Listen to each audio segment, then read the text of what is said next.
So you've probably guessed we're here at Mr. Silvertop, John Brown's, with him and his dad. We're going to talk all things stock cars tonight, probably a bit of other crap as well. But yeah, me and Peter are here, and yeah, no doubt you're going to hear some stories in the next hour and a half. So yeah, I hope you enjoy it, and like and subscribe. And obviously John will plug his page, no doubt, as well. Right, well we've stepped things up because we've moved away from the high-tech Meerkat studio, and we are guests tonight at John Brown HQ, which is quite a facility, and it's made the guy feel a little bit inadequate. It is. Yeah, a bit on unprofessional. Bit on edge. So I'm going to hand over to John. John, I'll get you to introduce yourself, introduce who's with you tonight as well, and just tell us who you are and tell us about the current titles that you hold, because there are a few. Right, so I'm John Brown, I race at Hotstox. This is my dad, he's my main chief mechanic, and I'm the national points and British champion. And thanks, John, for not mentioning the And shootout. shootout. No, we don't need to mention that. We don't need to mention the shootout. Guy, you can edit in the clip there. And Northern Midlands. Northern Midlands. What was it? Grand National champion. Grand National champion as well. So, how long have you been racing the Hotstox, John? Until you said it was going. Yeah, as long as I said it, we're going in 12 years, I think, maybe. How long have you been racing? This would be 2008, it's been my 18th season. Sorry. Oh, not that old. Yeah. Well, that's not professional. Oh, well, this look, we're 2 minutes in straight away. Hello. Oh no, we're going Oh, no. We're only just started and now you've left. Well, that's going to ruin the continuity of the rest of it, won't it? Yeah. That's another stock car driver. And like 4 We won't European name and champion. shame. I apologise, it's normally it's more professional around here. Well, that's terribly unprofessional. We all get that in our place because nobody rings us. But right, we're going to go right back to the beginning. So, John, oval racing. You started off in the Stockcars. Why was that the formula you chose? How did that start off? How did you get going in stock car racing? Well, I actually originally started racing in go-karts at a local track down the road from here, Sutton Circuit, which is still on the car today because Jeff from Sutton still helps us out. I raced in the local championship there for a few years, and then I actually got a job that I got an apprenticeship and I could afford to sort of do something myself. So, and I got this sort of, I just wanted to be able to know that the car was right when I got there, that I'd done everything I could. If you know, when you're renting something, you're always at a disadvantage to the fact of it just depends on how good that machine is on the day, and I wanted to be a little bit more in control of that. And on me small apprentice wage, the thing that worked or seemed to work at the time was Stockcars. So Did you go straight in? Did you hire first? I literally did a practice day at Birmingham Wheels, which I got 2 10-lap sessions of, and then I just bit the bullet and went and bought it because my mum said, I think I went home and I said to my mum after this practice day, I went, I'm going to buy a Stockcars car, and she went, no you're not. I went, oh, I ordered it now. Sort that out. You so before you raced the Hotstox, you had to go to UK Modified. Is that correct? 2011? Yes, yeah, 2011. So I raced my first full season of Stockcars in 2010. I did all right. I think I finished 5th in the points. Won heat and final at the first meeting, and obviously, if you start out in oval racing and you want a formula that is low budget, low maintenance, but very equal, Stockcars is absolutely perfect. But towards the end of my year, with the experience my dad's got and a few other bits, we were like, we come across a bit of, when we went racing, when we sort of could see things we wanted to alter on the car, we can't do it because it's controlled.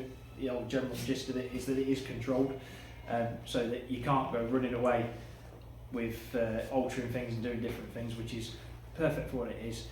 So we were looking at other avenues, but I actually sold my car. I bought a brand new chassis to do for 2012, and I sold my chassis to Andy Patty, who used to race Rebels, I think. He was quite a prominent driver at the Top time. driver in the Rebels. Yeah. He bought my car, so before the end of the season I hadn't got anything to drive because he paid the money and picked it up, and that was that. So I spoke to a friend of ours, Mickey Preston, who was at the time in with the UK Modifieds. I think he was running it at the time. That's F1 Mickey Preston. Yes, yeah, 76, yeah. And he was like, well, we've got a few cars spare. He said, just come and have a go. He charged me next to nothing for borrowing it, and we did a Coventry and we did Stoke, and it were really good to race. Unbelievable amount of power in them. Power to weight ratio is ridiculous on them, and I managed not to hit anything as well. So Is that the major reason why you didn't go down that path? The UK Modifieds being a non-contact formula. it was at the time. It's more, but at the time there weren't the car numbers there, and wasn't sure how it was going to go. And it's a lot of money to invest in a car and not know where the sport's going at the time. So it's grown a lot now. There's a lot more cars out there. It's a lot bigger than it was, but it was in its early stages, and I didn't want to commit to something at that time. Did you jump straight into the Hotstox guy, or did you race anything beforehand? Not really as such serious. We did have a couple of F2s ironically before, but that was with the intention to just do some shale with them. And then I CVs racing at Skegness the end of '07, and me and my dad were stood together, and obviously he's always been a massive follower of the F1s and that, and he sort of said to me, he said, they look a better route for getting in racing is what F2s, so it's like John will probably say later, the trouble is with F2s, they're prone to a lot of damage, and me not having no racing experience, probably thought we'd crash a lot as well, so You crashed it with racing. that's what I mean, so it's so yeah, that was a natural, we went and car come up, right money, obviously we didn't want to spend much because we didn't know I was going to enjoy it, and it was literally a shed. Well, you can probably remember my first car. Oh yeah, I do. Yeah, it was like a tank. I think I had box section roll cage. Yeah, it had tubes for the main hoods, but all the rest was all like bot section. Yeah, so it was like an absolute tank. But it got us out there, and that's when we realised we enjoyed it. And then, sort of similar to John, it's sort of where we've been ever since, really. So just gradually. Funnily enough, when I come out of Stockcars, we were looking at where to go. We looked at the modifieds, and we looked at F2s because smaller. Thinking smaller, cheaper, but that isn't the case. But we looked at the F2s a little bit, and then we come around to V8s because we were already sort of set up. At the time, my dad were running a business with someone else that was sort of F1 based. So we thought, well, with most of the stuff's there, it's very similar to a Formula One, so it's not as much of a change in car kind of thing. So we know what we're doing more. Well, let's touch on this. You mentioned F2s, so you've dipped your toes in F2s. You're the national points champion. You're the British champion in the Hotstox. If you were chasing a national points championship and a British championship in the F2s, do you think you'd have spent more than what you've spent on your racing in 2024?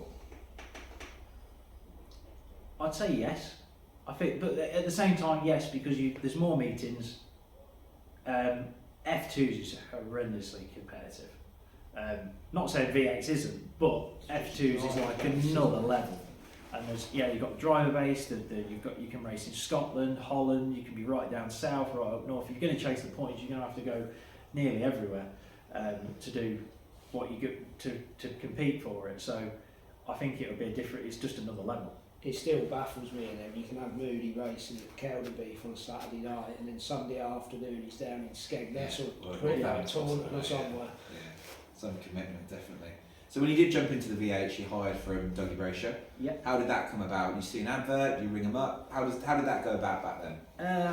I've always been quite good friends with Craig Smith, so Edit that out. Don't say that. Yeah. Don't. In fact, I should have said that on public, should I? But Craig gets you. Me and Craig. I started following V8s because I started following Craig when he had that yellow car he had. And he was chasing, not the year he chased the points, when he had the Brasher car. But I got a feeling by the time I got around to having a go, it was the year after that, because it was 2012. And the car that I raced was one of Craig's old cars, that Dougie's hire car. And basically Dougie was the only person hiring cars. So I fell into it and went, well, phoned him up and went, well, can I hire your car? I want to see if I like it. I built a brand new Stockcars car that year. I raced it once at Northampton, and then I was ill. Tonsillitis, I think, was after it sounds. I ain't got any energy or anything. The week before, I think the Stockcars British and the V8 British were on the same night, so I arranged to race the V8 in the intentions of racing the Stockcars in the meeting before, and then racing the V8 at night. And then that didn't happen. I just raced the V8 because I was a bit. So what was the first track you raced the V8 at? Coventry. Straight on shale? Yep. Old. I remember the day as well. I remember that July. I think it was 2012, was it? Yeah. Yeah. If you go back to Stockcars as well, because I come from karting, Ian Higgins always used to call me a tarmac, whatever. At the time, I was just, he always said, oh, you're alright on tarmac, well, I never really any good on shale in the Stockcars. And then I got in the I just went, Coventry's local track, let's go and have a go at that. It's only 20 minutes from here. Those were the days. Yeah. Those were the days. Guy, what was the first track you raced the V8 at? Skegness. First raced at the May Speed Weekend, 2008, and then had another go at Skeg again, end of 2008, and then that was hiring a car from Mark and Carl Radford, and then again sort of similar trajectory, got our own car for the following year, and it's just moved on ever since. So you've both been involved with the Formula for quite some time now. I'm going to upset you now, Guy. Guy, you've won 10 meeting finals. How long did it take? So you started in 2008. How long did it take to get to your first final win? Quite a while. It took quite a while actually to even win a race, because the thing is, and this is quite a well-known world champion F1's always said this, he's always said it takes 3 years when you've not raced before to hop in a stock car and do well. Because he said you learn to drive the car, and then you've got to learn your racecraft, and you've got the bumper element, and then you've got to piece it all together. And I think it was 2012 when I won my first race, and 2014 first final, I think. Do you know how many finals you've won, John, off the top of your head? I do, because I've seen the list. Oh, you've seen the list. So John's on 18 career finals. Yeah, which I was surprised about, to be fair. I don't get, you win one every now and then. And I do actually keep track of them, so I know I won one in Stockcars, only one from White, and then we progressed into V8s, and I've done 18 in V8s. So how long did it take you from when you made your debut to winning your first Well, final? technically, sorry. When was your first final in the V8s? It was 2013 at Birmingham Wheels, and it was the Incorrect Gold Cup. And it was from yellow, because I was useless from white when I went out. I did 2 meetings the first year. I borrowed the car, or in 2012, we borrowed the car off Dougie. I think we broke an half shaft, didn't get out for the final. Then I borrowed a car the month later off of Rob Scriven, and that was an awesome car. We had a good run in that on that night, but I kept having throttle issues, snapping the throttle cable. But I weren't competitive or anything. I just were there for a razz round and a good time. And then we went to, when I started the year after, I bought the car off of Michael Boswell, which he built it and he didn't fit in it properly, so he decided he was going to get rid of it and build himself a bigger car. So I managed to fall on like an 18-month-old car at a good price and I'm not sure if he'd been up to Superstarring. I bought it rolling. We put all that together for 2013. I got it done for about June, and then I think Roy did the engine for me, and we messed about a bit to start off with. Managed to get a few points and get up to yellow, and then first meeting out as yellow, won the final at Birmingham. I was given it because Carl Hawkins got docked, but Okay. So you didn't quite. You win get some, the- you lose some. Yeah, you didn't quite get the quick cross. No. Was this before or after you'd rolled Keith over at Northampton? Was it? That was my first meeting. I'm coming to that. That's on it. Don't worry. Right, Because we need to get to the bottom of what happened there. So if that's not in part 1, you need to see part 2. Because I've left that till the end. And why exactly did John decide to roll over Team Meerkat to Keith Organ at Northampton? We will come on to that. We'll keep things a bit more up to date. So 2024, you finally got the monkey off your back. You got that major championship, British Championship at Bradford. You've come close to winning some major titles before. Steve Thompson's World Finals 2021, Yeah. correct? 2017 British is probably the closest I'd ever got to one. I come out the last corner, I could see, I was leading and had a really good race with Luke Moore, 2017 at Kingsley. I was quite surprised that we were actually fighting for, I was only a blue top, I dropped a blue, and I was really surprised that we were in the fight for it. And I went into the last corner in the lead, and I was just on the exit of the corner, and I could see the starter there with the flags in the air, and I was like, I'm going to do this, and then Luke Moore caught me back bumper, spun me round, and that was the end of that. So when you finally did win that British, because we were there that night, not winning, it seemed like there was a lot of emotion. How did that feel? Did you feel like you got a monkey off your back? Was it relief? Did you enjoy it? Or did you just want it to be over? How was winning that British Championship? If you ever noticed from the video, they never actually gave us any lap boards, and it felt like the longest race in the world. I wanted to win that. Since that 2017, when we got that close, the British has been the one I wanted to win, and to get there the way we did, we got off outside front row, drove, won a heat and everything through the day. And the best bit about it as well, literally everyone was there. Obviously, my mum and dad, Ray, but Emma's family was all there as well. I think it was my nephew's first meeting. He's only he was about 3 months old, but it was his first meeting. That first time, I think one of my brother-in-laws had seen me race and all sorts of stuff, and everybody was there, and it's it's one of them. I go to their meetings and go, you sort of know I can do well at it. It's just whether or not I'm going to get to the end of the race, like other years. So, yeah, there was a lot going on that night, but it just topped it off.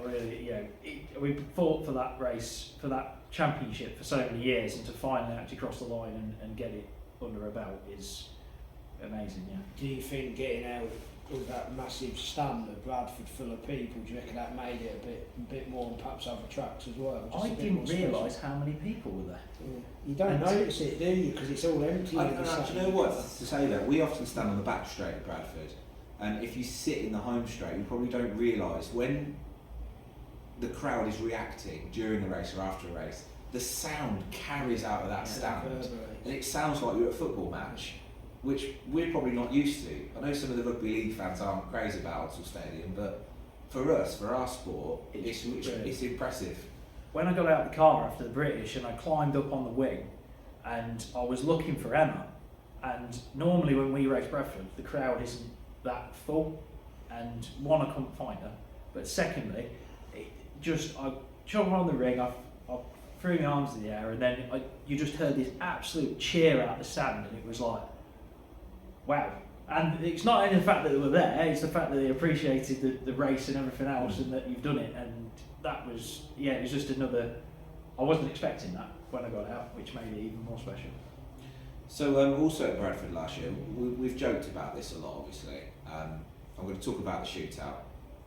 So, first of all, Guy, for those that don't know, what is the Brisca and Hotstox Shootout Championship? Because that term shootout gets used in various formulas. What does it mean in our formula? Well, I could be really nasty here to V8s and say it's probably nothing this year, because it's at the moment It doesn't it's seem not to be on fixtures, does it? But it was designed. The principle of it was to sort.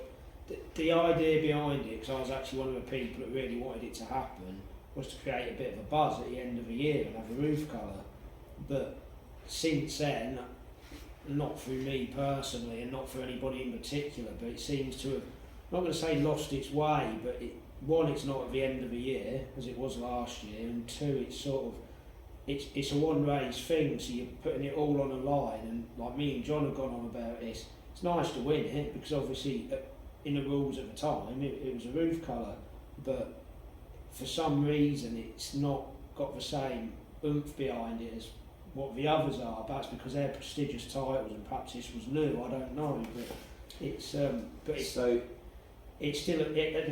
what it is, it was still technically a big race because it had a roof colour, and it was simple as that really. So, do the V8s need the Shootout Championship? We've mentioned there we can't see it on the fixture list for 2025. Is it necessary? Do we need that? This was a big debate at the AGM, wasn't it? About the sort. I think they need some oomph at the end of the year, and I've always said this. Well, not just recently, but V8 always seems to have a preference. People chase the world final, and then as soon as that's done, it seems to fluctuate a bit, doesn't it?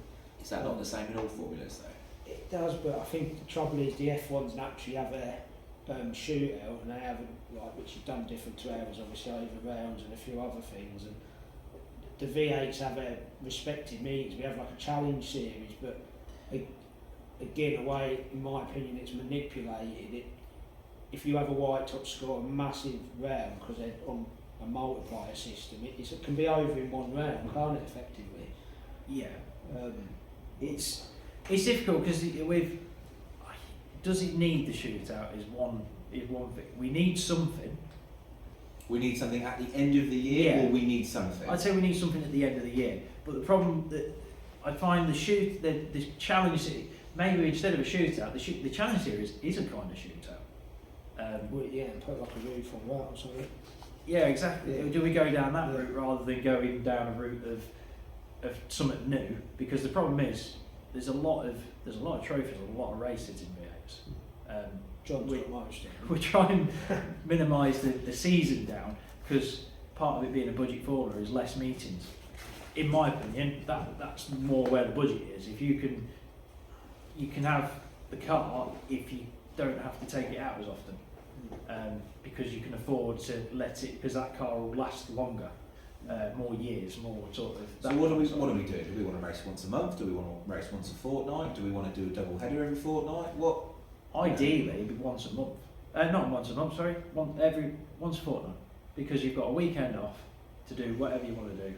But at the same time, you can't. Obviously, that's ideal world, and that'll never happen. But we seem to go through these phases where we have little patches of loads of meetings together, and then a big gap. But obviously, that's just how our fixtures fall. But it's like this year, for instance, we've got May. It's like a massive month. First bank holiday we're at Scotland, which is for all the teams, it's a massive commitment. And then you got 2 weeks later, I'm sure we were at Bradford, and then like a week later we've got a double header at Skagen. In 1 month, that's respectively a lot for any formula, but V8s for a lot of the teams, it's a massive commitment. And then like John says, you'll have another month for like one meeting. Which myself, and I think you're the same, is we're trying to do it off your wages. Yeah. You're trying to do it month to month, and it's what have you got spare to spend to go racing with that month.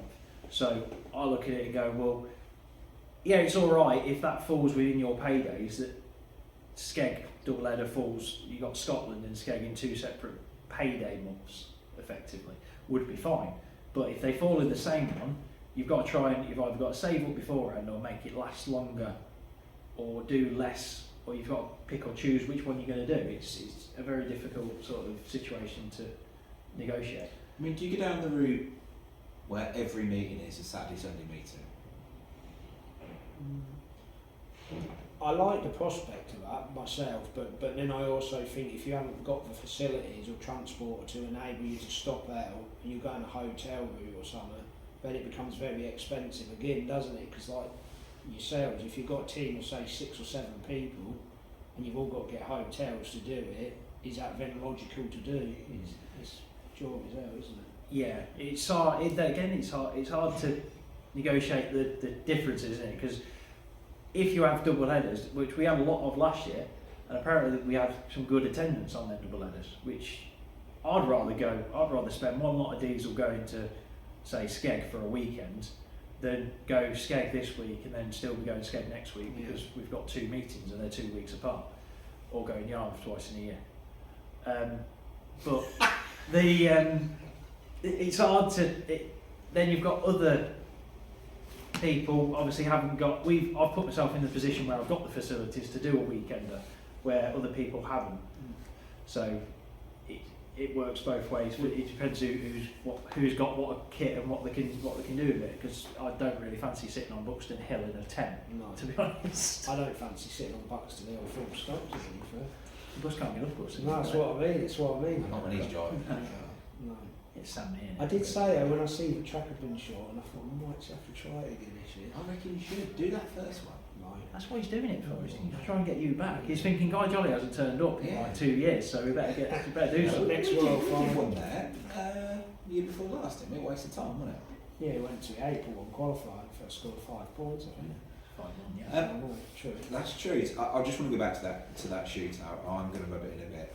So we've obviously joked about it a lot in Team Meerkat. So let's talk about it a bit seriously now. So Guy, you finally found some pace at Bradford. Yeah. Because I think from things you said to me, since racing returned to Bradford, it's maybe not been your favourite place. You've struggled. You know, the way you kind of described it to me is to be fast around there, you've got to be on the limit. So you lead in the Shootout Championship and you had a pretty good margin. What happened in that race for a driver of your experience to spin yourself out? People think I joke about this, and I'm not saying it just because he sat next to me, but although we drew pole, I didn't actually expect with our form previous when we've been there to actually pull away from the rest. And on its own, I was quite surprised at that. And then we got to, I think, just about halfway, or near enough halfway, and I was getting focusing because I thought we've got a chance of this now, and we're just focusing on the job. And then I glanced in the mirror, which I always do, just to You see. didn't even see him, you didn't come around the bench yet. No, this was like a lap before, honestly, and I just see it. John had just got by Anna Andrews, and I thought, gosh, because I mean you started in the back, didn't you? And I thought he's coming through pretty quick here, and then I think we got onto the next. I think a lap later, and this was a lap probably it happened. And I remember just having a quick look again, and I could tell he was looming large in the mirror, so I knew he was catching me. And at that point, Abigail Stansfield was in front of me, back marker, and trust Abby in that. And I knew, because like she's quite a good driver in her own right, she's quite like tidy, she knows how to control the car. So I thought, just try and be a bit cautious, and we'll go around and you don't want to get a flat tyre if you're somewhat stupid when you're leading. So I think I must have hesitated a bit, and trying to work my way around Abby, I think I put the power down a bit quick coming out of 3 and 4, and the truck's real slick there now on the inside line, and it just felt the back end just fully light up, and it just like that I was around, and that's, we laugh about it, but that's honest truth, and yeah, just gifted it to John really, but yeah, live and learn. So John, you just moved into second place. Did you know that you'd gone past Guy? Well, what point did you overtake him? And when you're given a gift like that in a stock car race, what's going through your head? Well, firstly, you might want that. Because you might need a drink first. But when we first went out for that race, me and my dad discussed it before we went out. We're chasing the points. So the problem was, originally I think that race was meant to be a spare race, or like an extra race, non-points race, and it was going to be non-points. So I was debating not going in it. And then we sat there and went, and then they come back and went, oh, it's going to be heat 1 now, so it's going to be points. And I'm like, well, I need to score points. I said to my dad, I went, well, even if we go, I said, let's go out. I said, I'll just go out, I'll drop to the back, and we'll just we'll rod round and finish.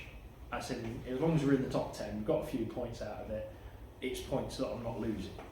So I went out, I drew my position, I thought, and I'm quite far back and closed grid and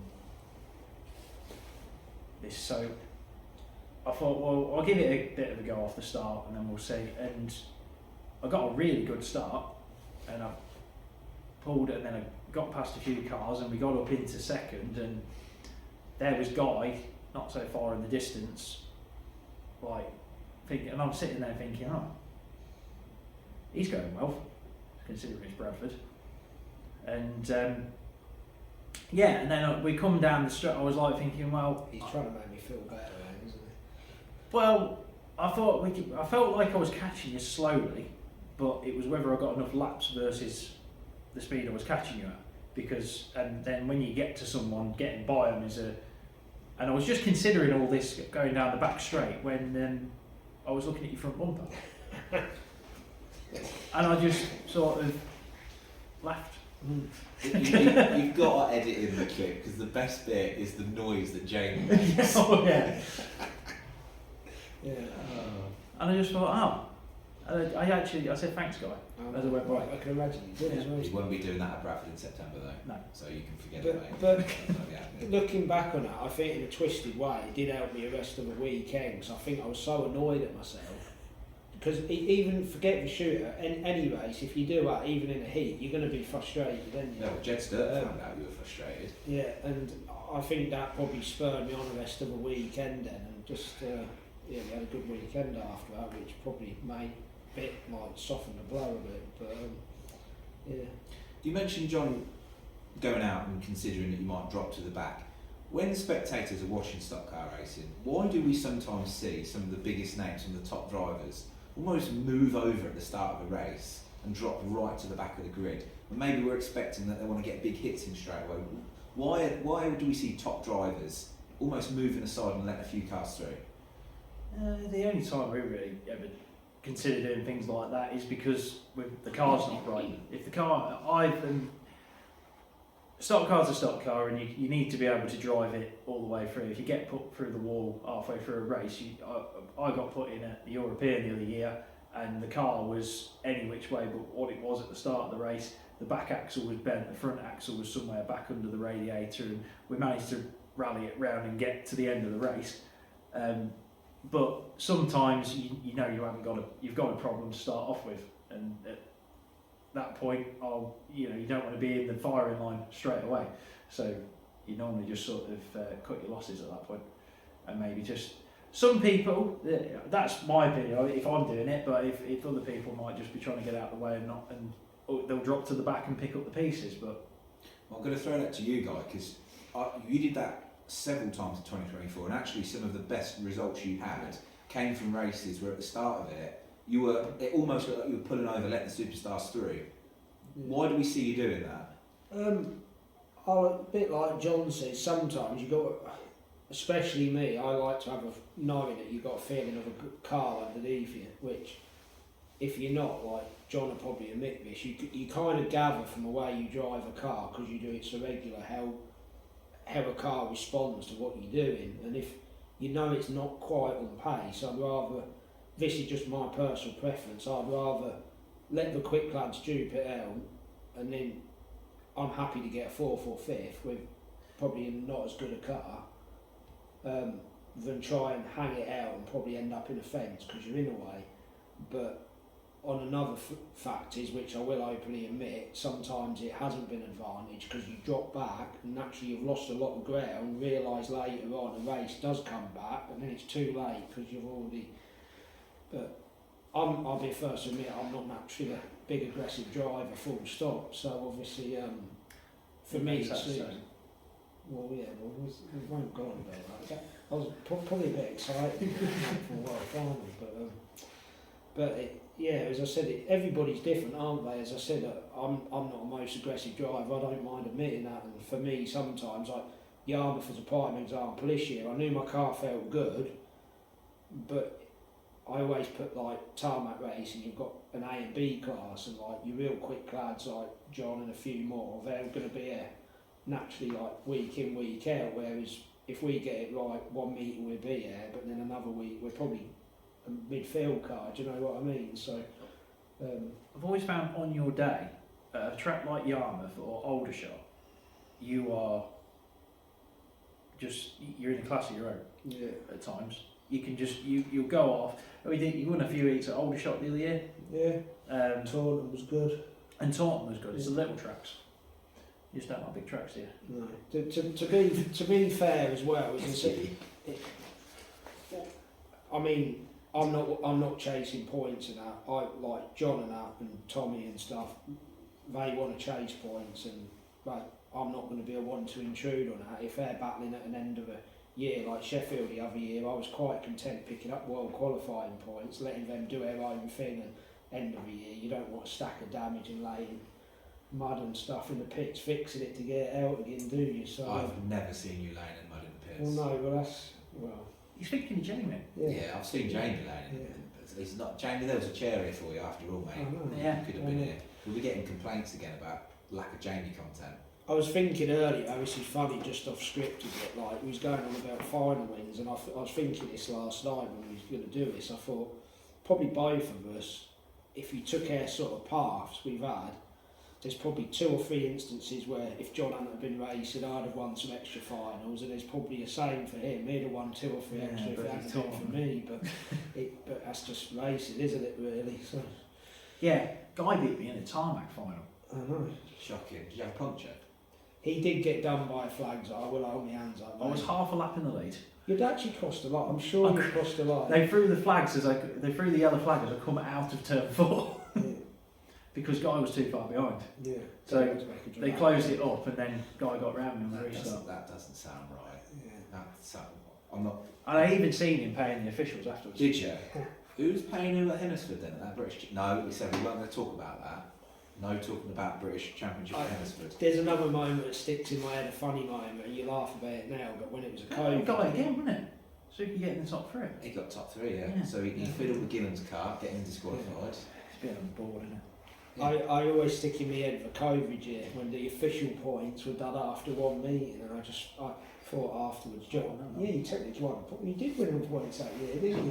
Yeah. Over trophy in the middle.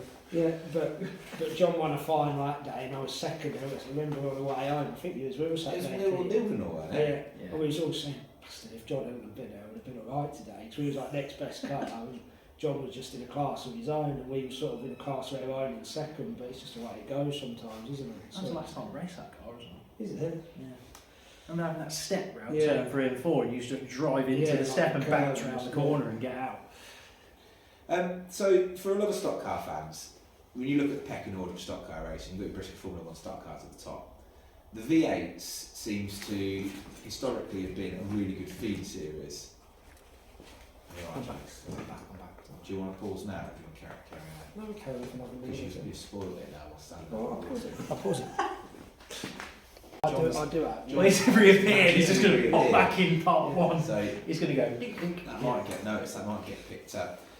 So when we think about the kind of hierarchy of stock car racing in the UK, you've got Brisca Formula 1 stock cars at the top. The Hotstox, for a lot of fans, they'll consider it to be a feeder series for the Formula 1 stock cars. So when we're looking at the drivers in the V8s, John, national points champion, British champion, if you were to take the step into the F1s, do you think you'd be competing at the top end like you are in the V8s? The problem at the minute that I find with looking at the direct F1 direction is more that I would like to compete at the top level, and I don't think I would be. Or not that I wouldn't be in general, because when we went to New Zealand, we raced against the F1 lads, and we'd come out on top, sort of. But that was a unique. We had the right car and everything else, but it's more the kit I could afford to put myself in, I don't think would be quite to the level of the top boys in F1 these days. Guy, if you took Tom Harris, Lee Fairhurst, Matt Newson, and you chucked them in a good top V8 hot stock, would they be winning races like they are in the F1s? I think they would, yeah, but I'm not. You can't Because they say. put on a grid. Yeah, I don't think you should dare and jump in and say I'd be winning straight out of box, because you got to be fair to them as well. But Tom and Lee and that and Frank have all been around the block numerous times. But To do that, look back at Michael Scriven, who has had a fair few goes in V8s, and he normally used to pop up at like the British or the European and run Kev well, Close. close to the I remember Right, Stoke, wasn't yeah. all the time. He But- was good. And Ryan Harrison came out, didn't he, Yeah. in race that year? I think the good thing is with V8s and F1s, there's a mutual respect amongst their drivers and ours, because although with a budget version, there's a big, like, they're effectively very similar cars, and most people have a link somewhere between them and F1s, why they're doing it in the first place. So Are we ever going to see you in an F1, John? Never say never. are you going to build in ones? I haven't got any plans to go that way, again, it's the money that puts me off the job, really. And the fact that look like they're trying to kill each other every week, but never say never. How many F1s you built Yeah. over the years? A dozen. So you could be number 13. Big. won't you, so? Not so built, Get me going. completely built, but been involved in the build of. Yeah. You've got to drop some names now, because people want to know who we talking about, which drivers would like the fans know. I'll try and get as many photos in this bit as I can of all the cars. You have to get your old albums out. I started off with Dave Ward. 222. What a cracking number for a stock car driver. Yeah, it went downhill after that. Yeah. Pt1. While we were down Pete's, we built Rob Pearce's first brand new car. Sad news 10 days ago, the first car that I ever worked on that paid us for doing it, the driver died the week last Monday, near Bucorny. 74. Yeah. Yeah. That was the first ever car we had up here and worked on. That was in 1982. When he says we, not me. Mm. I'm not that old. Yeah, we're 8 years thinking about you. I was like, Did you build the car which Gary Castell raced, which you said Rob Pearce, but Castell raced it under B-Warm and then got wrote off in there, handed not That one, Karen, Karen Beef. No, that's the Mike James car. yeah. Um, I'm but not sure if you built that with the shale car that went with it. Yeah, that's I remember the car that. out there is the 1996 show car Yeah, so you didn't do the other one as well. that we built for Gaz that he sold to B1.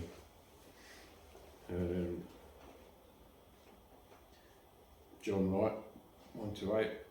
Yeah. Me and Dean built that bike shop car. White one. We haven't even got to Noddy yet. Built 3 cars for Mick Noden. Yeah. Well, we re-chassied the first one that got wrote off. The chassis did. We took the roll cage off and did a complete rebuild on that over at Powton at the in-laws.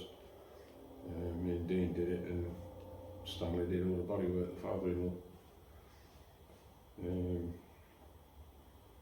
What else did we do then? Lee Robinson, Colin James Potter. I was going to say James Potter and Phil had a hand in, we bent all the roll cage for that Dan Squire car. Lee It was won. the first car that he built. I remember Lee won quite a bit in that, didn't he? When he But that was the first one. The second one is the one that John Dowson's got. Dan's cars. yeah. The one that Buick. Yeah, that Yeah, was that was the original Buick. Dan never raced anything but a Buick. I That's just- why he likes Rovers. I just found Dan a 454 standard Chevy, big block, cheap, and he was all but for buying it, and he said, "Oh, I found another Buick." What's the link with you and Squires? Because I know Gracie's had a go at your V8. Are you just family friends or relatives or? Where does this go back to?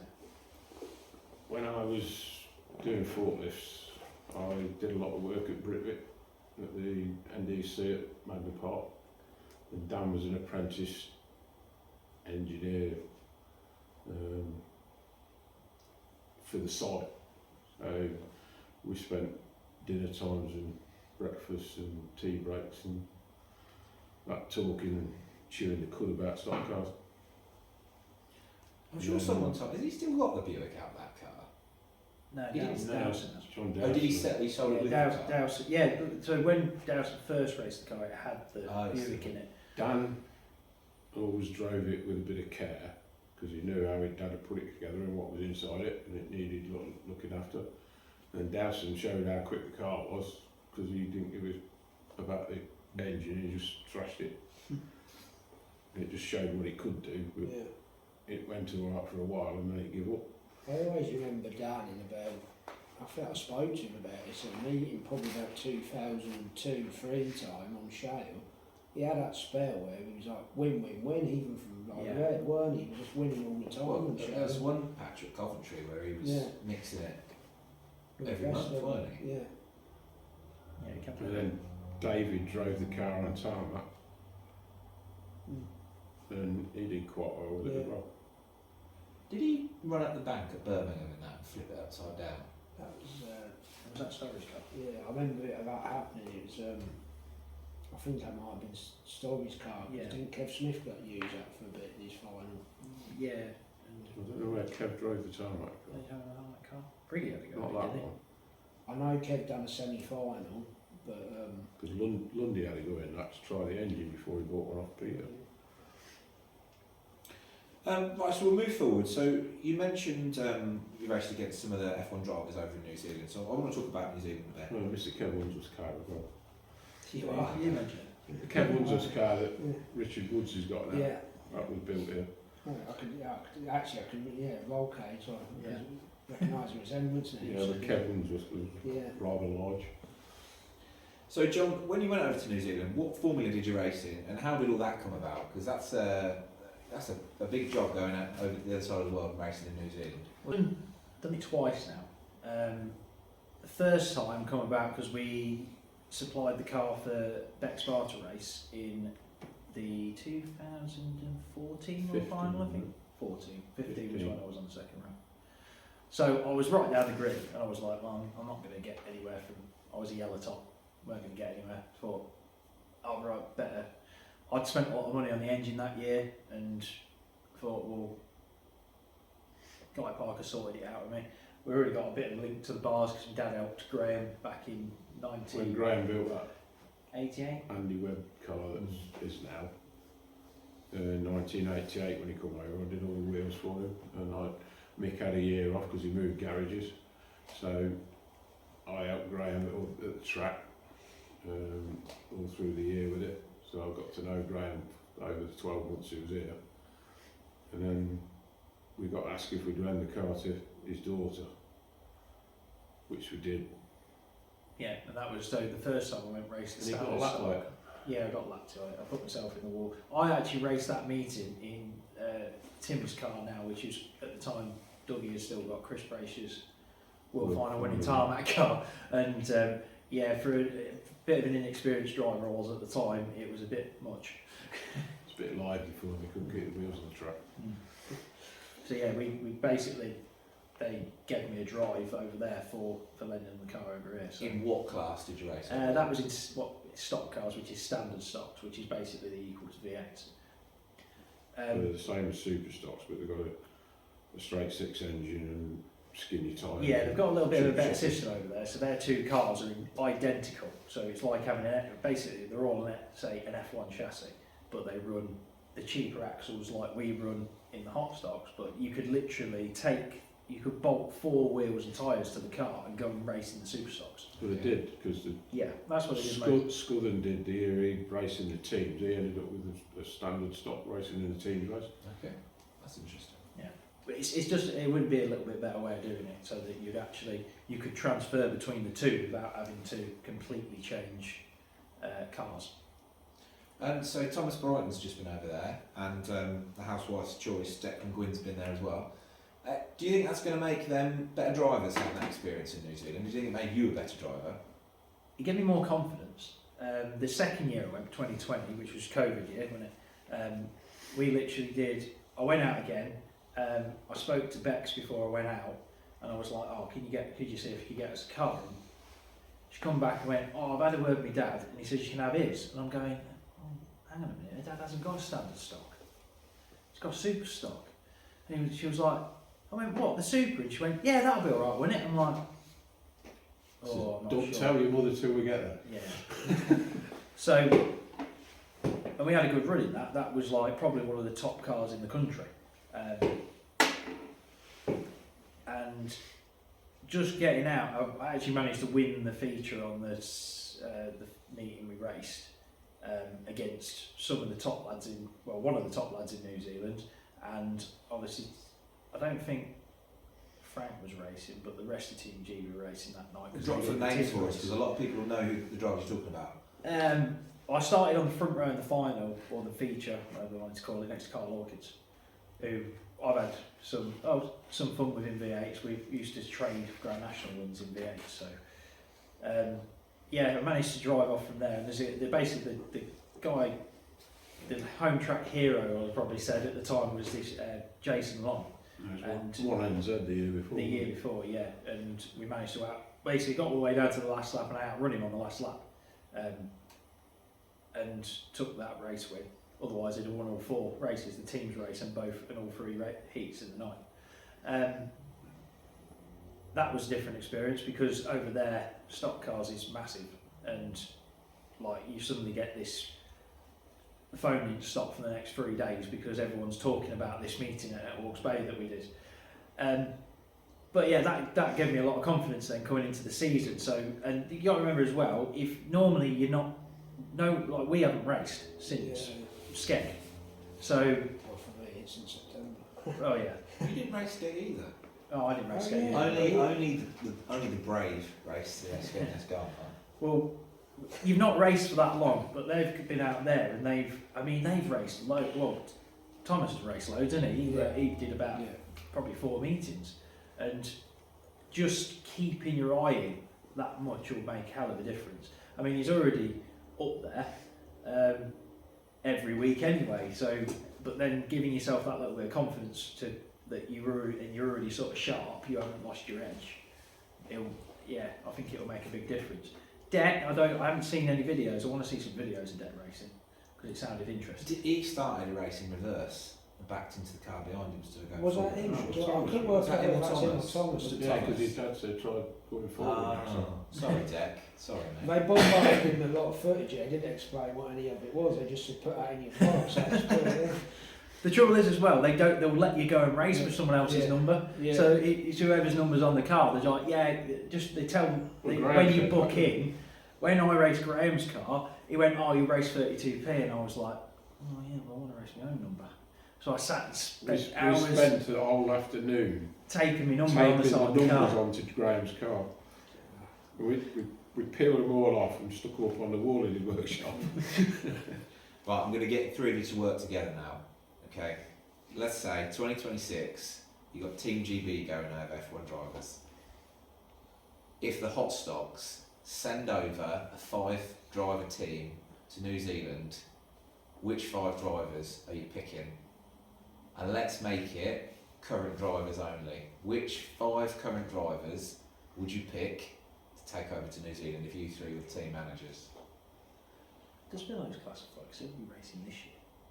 Well, Billow's, he's a current. Would he be a beer supporter rather than a driver? I'd be a bit concerned if he. Wow. He could be a good blocker. Actually. He's good at rolling over. He'd be a good blocker. The thing with the team racing is you've got to be. It's not.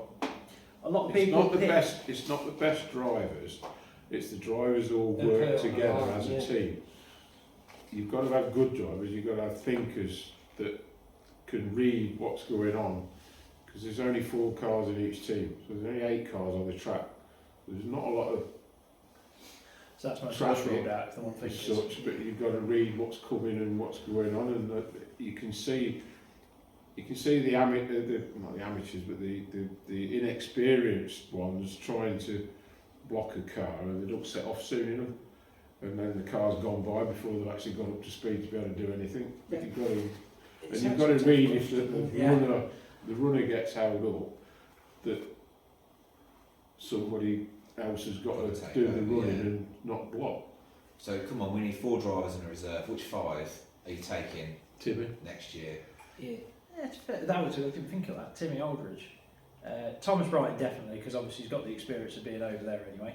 John He would have to understand go it. to My back wouldn't take it. I'm old. So, Mind you, saying that seat that Graham got, oh, that was the best seat I've ever driven. Best seat in the car. I got spun out in the second heat, had an entire pack of super stocks go through the car, and apart from the small 3 seconds when you're waiting for the foam to come back out to you, because it all compressed, but it was so comfy. Yeah. Probably didn't down Paul. half point have one of them in his car this year. Can't say that. Hmm? No, don't think so. I think he did. Sure. But You putting Dan Paul in there? I put Dan Paul in, yeah, because he's quite. well, I don't even. Right, can't you even think think he of, thought at Bristol? can't even think of the drivers. But yeah, but Dan's gets the grip between his teeth, doesn't he? And he'll get stuck in. So he's good for a stock car race, isn't he? Also, I think Danny's got the right personality for it as well. He's not. You could stick him for a fence and he still. So if you take take it down- out. He'd be able to look Jason Long in the eye. Yeah. Dan, Thomas, Timmy. And then you'll be reserve anyway if you don't want to race. I'll go reserve. Yeah, make sure they get knocked out. I think Stephen Young's too pretty to go and race. I don't think he you know, wouldn't want him to get hurt. Guy's back wouldn't have it. No chance. I'd go for the beer. He'd be dressed up as the I would. mascot. I'd be the mascot. Yeah, I'd be. I'll put Billows in. Billows as a Would you? blocker, Yeah. and Dan Paul as a blocker, and then Timmy and That was Timmy Billy's and could Thomas keep as it on runners, wheels. and then you just have to throw some in. Let's have. Oh, Deck would have to be the reserve, wouldn't he? Sorry, Deck. Just so you don't feel left out. Yeah, just so you don't feel include left it, out. don't That was feel an left out. experienced New Zealand racer. There you go then. Jed Sturr could be good to the element of air racing because it's just foot to a floor, but whether he'd be good in the team, I don't know. That's not knocking Jed, it's just obviously personality side of it, isn't Alright, it? Mr. Chairman, get fundraising, make it happen. Get the Brisca V8 Hotstox over there, show up the F1 boys. Yeah, if you're going to pay for flights, I'll go for holidays. Right, let's bring it back to the UK. John, who is your biggest rival from your V8 Hotstox racing career? Who's the one driver you think about the biggest or the best rivalry with?